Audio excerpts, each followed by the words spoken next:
Welcome to the Remembering a Life podcast. I'm your host, Holly Ignatowski, and today we're talking with author and kindness catalyst, Linda Cohen.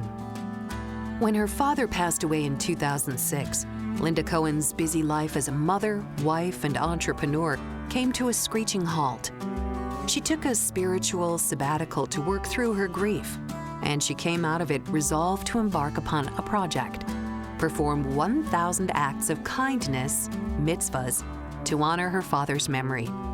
Her book, 1,000 Mitzvahs, How Small Acts of Kindness Can Heal, Inspire, and Change Your Life, shares Cohen's 2.5-year journey from sorrow to inspiration through simple daily acts of kindness. A little bit later, we'll talk about how you can win a free signed copy of Linda's book.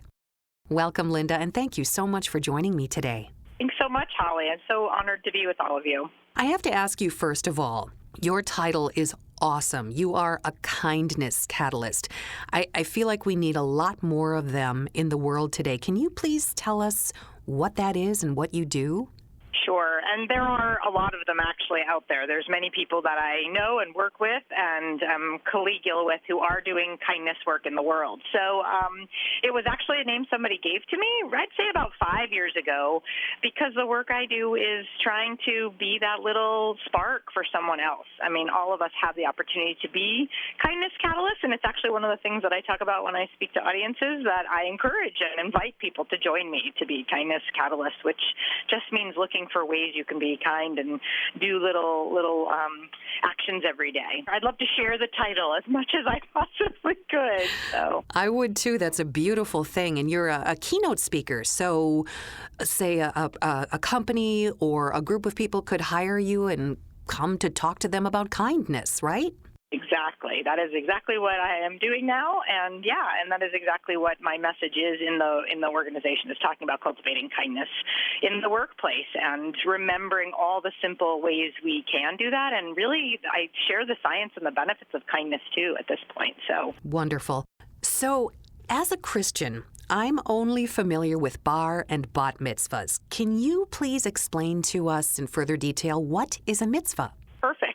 So a mitzvah in Judaism is a good deed. It's an act of kindness. There are actually official mitzvahs, and I apologize if I have anybody listening who is a Hebrew grammar specialist. The real proper word is mitzvot, but when I came up with this idea, I used the word mitzvahs, and so that's kind of the Americanized version that I use. But a mitzvah is an act of kindness, and the 10 Commandments, they're commandments, and the 10 Commandments actually fall into this category of mitzvahs as well. I will say that a bar or bat mitzvah, just for someone who doesn't know, that is when a 13-year-old child in the Jewish faith becomes an adult and is really responsible to take on these commandments. So that's why people know that word, a bar or bat mitzvah, but the word mitzvah itself is really the idea of these actions that we are called to do as Jews. And you wrote 1,000 mitzvahs, about 1,000 mitzvahs, and you actually carried out these mitzvahs. So, Linda, let's talk about examples of some mitzvahs. Well, sure. From the book, my very first mitzvah was giving a book away to a friend who was traveling, and I knew she would enjoy the book I had just finished. Or, dropping some coins in the coin canister at the grocery store could be a simple kindness. Or, picking up trash that's in your neighborhood as you walk to the park, listening to someone, complimenting someone, all simple ideas and suggestions of mitzvahs that you can do for another person. There's a category called Gemilut Chasadim, acts of loving kindness, and that was sort of that category that I was leaning into when I was doing this project about simple little actions. Many of us do these. Letting somebody in traffic. I'm originally from back east, so that's a big one for us, and maybe at the grocery store too. So that little simple action could count as a mitzvah. And one of my favorite, in paying it forward, change the toilet paper. Yes, Holly, I like that one as well. And yes, and I sometimes carry a roll of purple toilet paper with me to my speaking engagements so that I can share that too, Holly. Let's talk about your inspiration for the book and how you got there. So, my father and I had a bit of a challenging relationship, and in the spring of 2006, he called me and he told me, Linda, I've just come from the doctor, and I've been told I have lung cancer and it's terminal, and I have less than a year. And I knew when I got that phone call that even though I was 38, I was married, I had my own 2 small children, our relationship felt pretty stuck, like I was still 16 and he was still sort of in the parenting role. And I knew if anything was going to shift, I had to do something. So at that time, I was living on the West Coast in Portland, Oregon, where I still live, and he was in Burlington, Vermont. And the next week, I flew back to the East Coast, and we spent a really beautiful several days together. And after that time, really, the next 8 months, the last 8 months of his life were a pretty unexpected, beautiful gift. We talked every day, which had often been a challenge with the West Coast, East Coast time zone, talking to an older relative, because you always think of it at dinner time, and then it's kind of too late to call them. Mm-hmm. So after his passing, which was December 1st, 2006, which coincidentally was my son's 6th birthday, I really grieved because we'd had these beautiful months together that I kind of wished we'd had more of, and I also knew there had been so many years where there had been a lot of tumultuousness. And 5 weeks after his death, I woke up in the middle of the night with this epiphany idea, which was that I wanted to do something in his honor, and that idea was this 1,000 mitzvahs idea. And I woke my husband up the next day, and he said, that's so great, but how are you going to know you've ever done 1,000 of anything? And so he was the reason I started a blog, and my blog 1,000 Mitzvahs started in January of 2007, and I started tracking these little simple action and ways that I could do a little act of kindness, the whole project in memory of my father. Very ambitious project. So this was a way for you to kind of work through your grief over losing your father. And also, you talk about how it maybe even brought you closer to him after he passed. It was kind of a journey you made with him. Absolutely. I have always felt his spirit in this project that I went on. I have felt a connection to him.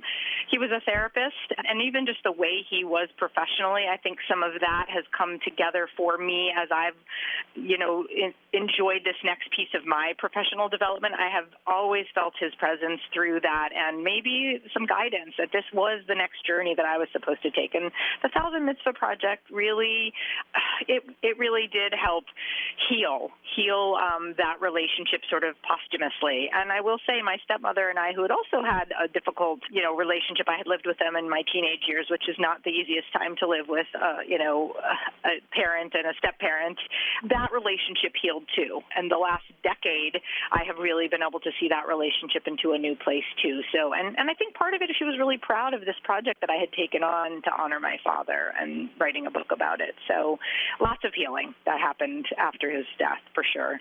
And in some ways, it seems this has led you down a new path in your life because this is your first book, correct? Yes, it is. It's my first book, and my second book will be out in October of 2021, called The Economy of Kindness, How Kindness Transforms Your Bottom Line, because now the work that I do is with businesses and organizations, and I wanted a second book that was really relevant to all that I have learned in this last 5 years. The book, when the 1,000 Mitzvahs book came out, I really spoke primarily to, houses of worship, lots in the Jewish community, to schools, to congregations. So there was really a piece of it as a personal journey and what the project had meant and how it might share and inspire somebody else. But the work that I'm doing now is really, why is kindness important in the workplace, and how can that benefit your employees and engagement and retention and really burnout, stress, and elevate our happiness. So many pieces are rolled into that as well. And absolutely, if I hadn't done this mitzvah project, I don't think that I would be where I am today. So it's been kind of an exciting last decade, I have to say. And good timing as well, because now more than ever we need this. Was it difficult to come up with so many mitzvahs, or was it easier than you thought? It was so easy, I have to say, Holly. I never thought any day what the mitzvah would be. Many of these actions, I say, were simple, everyday actions that any one of us would do, but really I was looking for them. So every morning I would get up, and then so many of them were organic. In fact, it made it really hard when the book came out, and then I did some media press and I was on television and getting interviewed by radio and for podcasts, they would say, oh, do you have pictures? I had never taken pictures. It was something that was so organic and plus at the time we really didn't have iPhones in our pockets or phones in our pockets with little cameras so you could just snap pictures all the time. It was kind of pre-phone. So I didn't really have that because I hadn't intended it to become anything beyond a way of moving through and healing. But I didn't really look for any particular mitzvahs. I will say that a couple of them stand out for me. In fact, the 1,000th mitzvah, as I was getting close to the end of the project, and you mentioned it took 2.5 years, and no, I didn't think it would take 2.5 years. I'm a type A personality. I thought a year would be the project length. I thought I could do 3 acts of kindness a day, but at the end of the first year, I was only at 500, and that didn't matter. I would have continued doing it as long as it took because it had been such a transforming experience. But the 1,000th mitzvah, I had some colleagues in a mastermind group that I'd been part of, and they encouraged me really to do something larger for the final one, just to celebrate this project that had been 2.5 years. And I ended up, my dad was a cook. He taught me how to cook, actually, and lots of memories with my father were around food and in the kitchen, and so I did a food bank donation gathering. I had people donate food in memory of, the 1,000th mitzvah final project, final mitzvah, and it got written up in the local paper. I live in Oregon, so the Oregonian, a journalist wrote it up and shared it, and people came out and brought bags of food to the food bank in his name and had his name on the, brown paper bags, and I just remember feeling really proud and sort of moved by this experience and how it had an effect on other people as well that I hadn't expected. Quite the ripple effect. I love that you have categories of mitzvahs. Food, like you just mentioned, volunteer work, donations, environmental and animal groupings, birthdays. And your final chapter content is death and grieving. What kind of kindness and mitzvahs did you find in that category? In Judaism, we have wonderful rituals around the death process, the dying and grieving process, which I didn't know until after my father's death, and I have found them to be incredibly intuitive. We sit Shiva, we mourn for 7 days. People come to our houses and they visit us, and then we do a 30-day sort of maybe little less grieving, and we walk around the block at the end of the month and re-enter the world. I mean, in some ways, there was a feeling of like kind of this COVID experience where we've had isolation and now maybe we're re-emerging a bit. But I found that attending a funeral for someone maybe that you didn't know but was a big person in your community could be a mitzvah. Bringing food to someone who has had a loss, or sending a card to someone who who's had a loss. All these simple ideas of ways to maybe be with someone else who is having a loss experience and or be graceful with yourself, because I think one of the things that I realized after my father's death was that Americans are kind of terrible about death and dying, and you're expected to just come right back to your place, your work right away, and you've now gone through something that really changed you. And so being able to give yourself that time and space to really grieve, and grief looks so different for every single person. There is no way that it's going to be the same for any person. So I think really allowing yourself that is something that I learned and picked up from this mitzvah project. Grief is so different for everyone, like you said. Now, you in the book described your grief journey as a trip across a raging river, and it was almost, I don't know if I can say, beautiful visuals of the whole process of your grief. Can you talk a little bit about that? Yeah, I haven't thought about that in a while, so thank you for sharing that with me. Yes, it so felt just you get sucked under if anybody's ever been in a river and has, fallen in or been sucked under the water, there's this experience of terrifyingness when you can't grab a breath or whatever. And I think that that's sort of how grief felt to me in the beginning. At the very beginning was I'm trying to get to some other side, some other new normal, and yet there were times when I was just whipped under. You hear a song, something brings back a memory, and suddenly you're just bawling in the car. I'll tell you one memory I absolutely remember. So another really beautiful process of the Jewish mourning rituals are to say the Kaddish. It's a prayer that we say for someone someone who has died. And really, I always thought it was for it was sort of honoring the person who has died. It is, but it's also really a way for you as the griever to acknowledge them regularly. And so even though my kids were pretty little, I tried to find a place and a synagogue where I could say this prayer many times a week in the year. You do it for a year after my father's death. And I remember how I felt at the very beginning. I could be in the synagogue and I would just start crying, uncontrollably, and maybe in the first month or so or a few months after his death. When it got to about 6 or 7 months, I was at synagogue, and I remember somebody else who had stood up who was now saying this prayer. They were bawling, and I was at a different place. I didn't feel quite so raw with the grief. And so that's kind of that idea of the river, is that there might be little moments where you feel I'm doing better. I have found a rock in the middle of the river, and I'm now breathing outside of the air. And it may take a while till you get to the other side. And I also felt like there was this beautiful idea that other people are reaching out for you on the other side of the river, just to help you. And that may be somebody who's surrounding you, caring about you, sending you a card, checking in on you to see how you're doing. And I think that, for me, having I've actually lost both of my parents at this point, I feel like I'm never going to know how else somebody is going to feel, but I do want them to know that I know what grief feels like, and I would always want to extend my hand to them and allow them to share whatever's going on in their grief experience. The reaching out from the banks, that really spoke to me. That was the beautiful visual of something you don't think about, and people really, lending a hand. And it doesn't take much, because like you said, we all grieve different, and we don't always know what to say to someone who is grieving. In the paying it forward section of your book, you kind of talk about that, how it is different for everyone, and sometimes we don't know what to say, and sometimes it's best not to say something. And at the end, you have a quote here at the end of this section. Keep your eyes open and be aware of what your neighbors, friends, and strangers are going through. It's an opportunity to pay it forward in your daily life, and that's a kindness to them, and I would imagine that helps us as well. Absolutely. That's part of what I have learned in these last 10 years, more than 10 years doing this kindness work. And these are kind of the lessons that I will often share with an audience is the size of the kindness doesn't necessarily matter. It could be something listening. It could just be that you say, I see you. I know you're going through a difficult time. I'm sitting here next to you.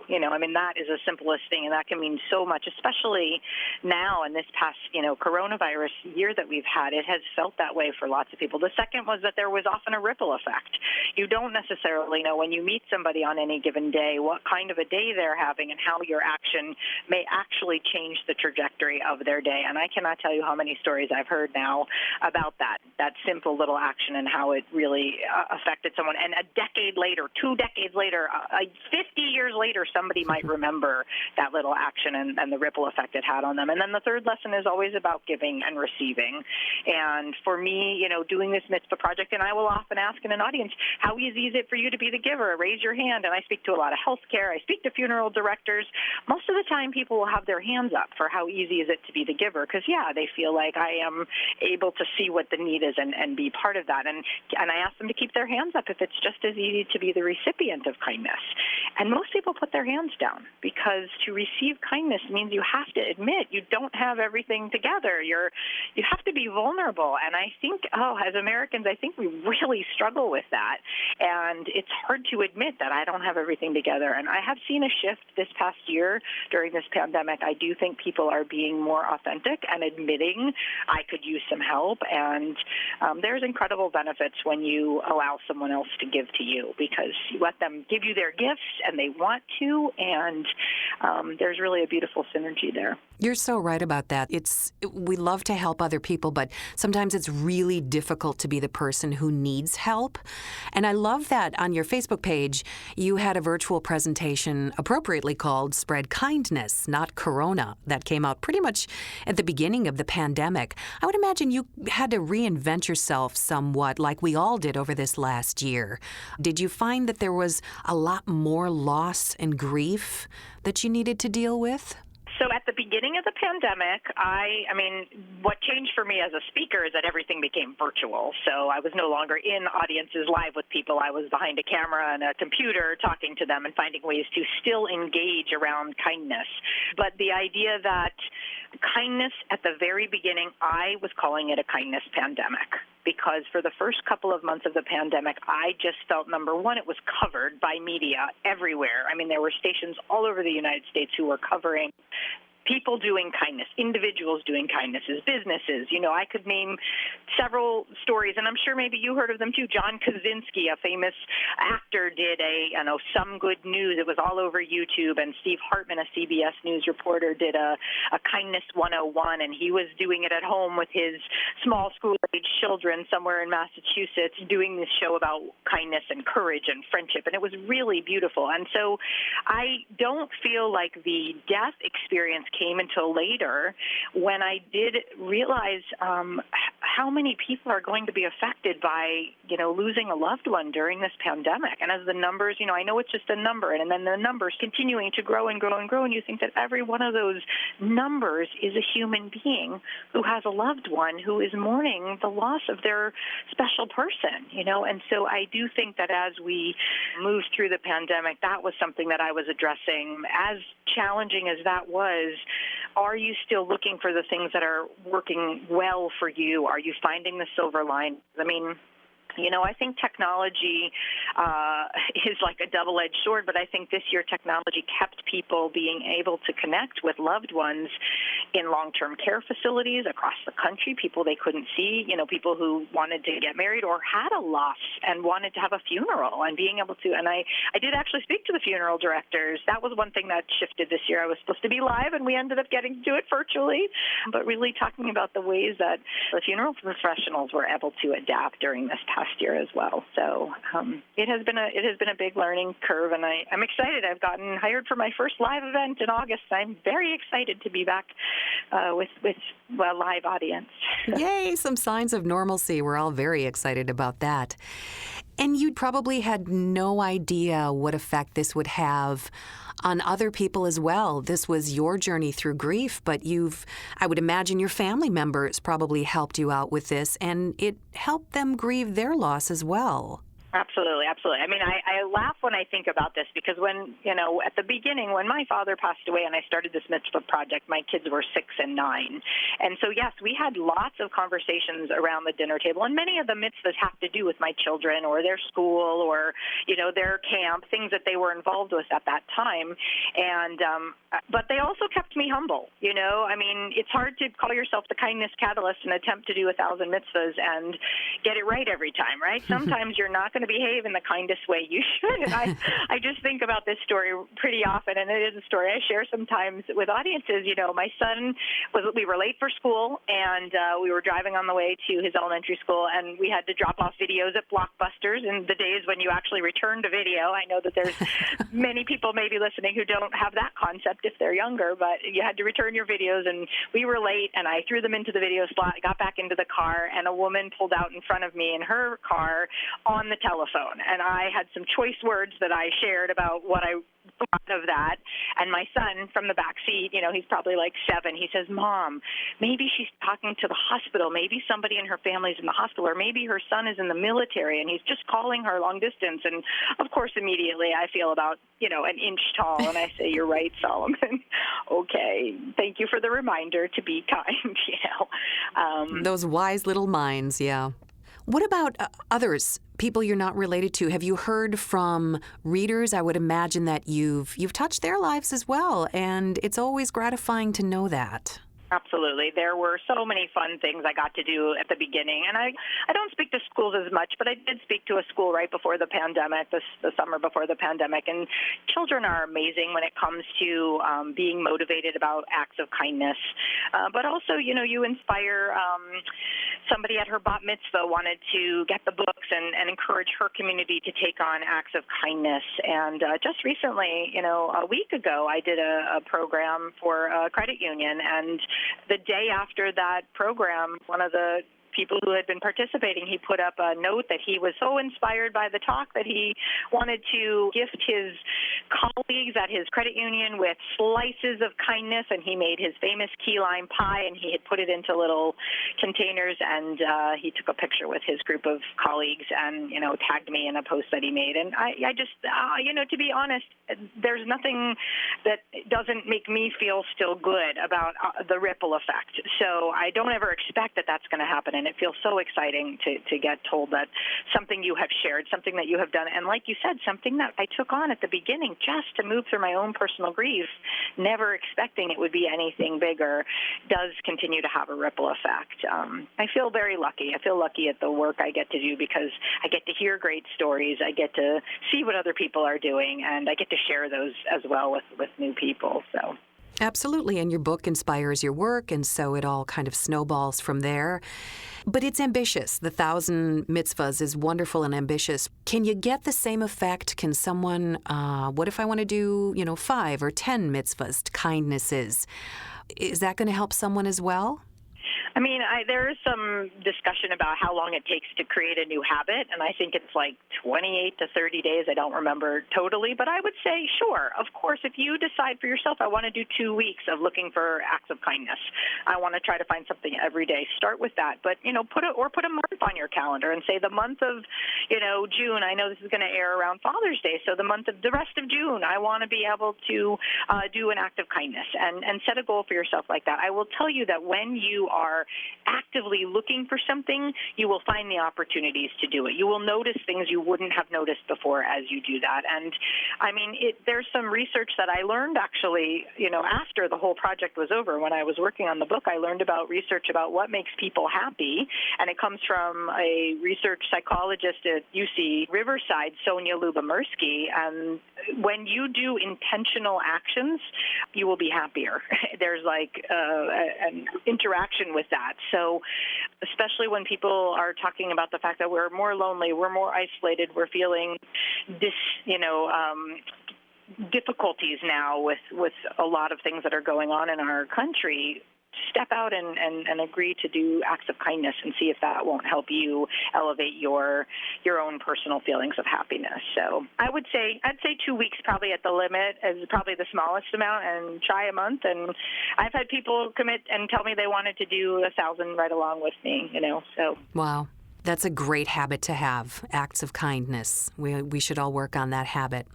So I have to ask you, Linda, because I ask all my guests, who are you remembering today?